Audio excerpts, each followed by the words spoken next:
Deputy సీఎంగా బాధ్యతలు చేపట్టిన నాటి నుంచి పవన్ కళ్యాణ్ తనదైన మార్కు చూపిస్తున్నాడు. ఇప్పటికే ప్రజల నుండి ఫిర్యాదులు స్వీకరిస్తూ వాటిపై చర్యలు మొదలుపెట్టిన పవన్ కళ్యాణ్ ఇప్పుడు మరో కీలక నిర్ణయం తీసుకున్నారు. మంత్రిగా ప్రమాణం చేసిన ఆయన ప్రజలకు తన శాఖలపై సలహాలు, సూచనలు ఇవ్వాలని కోరారు. ఇందుకోసం క్యూఆర్ కోడ్, గూగుల్ ఫామ్ను క్రియేట్ చేశారు. పంచాయతీరాజ్, గ్రామీణాభివృద్ధి, నీటి సరఫరా, పర్యావరణ, అటవీ శాఖ, సైన్స్ అండ్ టెక్నాలజీ, టూరిజం, సినిమాటోగ్రఫీకి సంబంధించిన శాఖలపై ప్రజలు తమ సూచనలు తెలపాలని డిప్యూటీ సీఎం పవన్ కళ్యాణ్ తెలిపారు.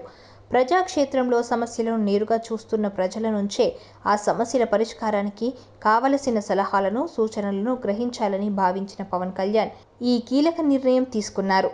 ప్రజలు ఎవరైనా సలహాలు, సూచనలు ఇవ్వాలంటే క్యూఆర్ కోడ్ ద్వారా గూగుల్ ఫామ్ను ఫిల్ చేయాలని సూచించారు.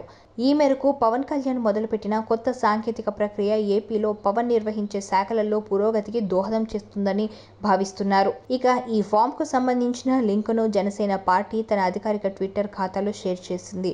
పాలనలో ప్రజలను నేరుగా భాగస్వామ్యం చేయడానికి పవన్ కళ్యాణ్ తీసుకున్న ఈ సంచలన నిర్ణయం ప్రస్తుతం అందుబాటులో ఉన్న అధునాతన సాంకేతిక పరిజ్ఞానాన్ని వినియోగించుకోవడం ఏపీ ప్రజల సమస్యలను త్వరితగతిన పరిష్కరించడానికి ఉపయోగపడుతుందని అభిప్రాయం వ్యక్తమవుతుంది.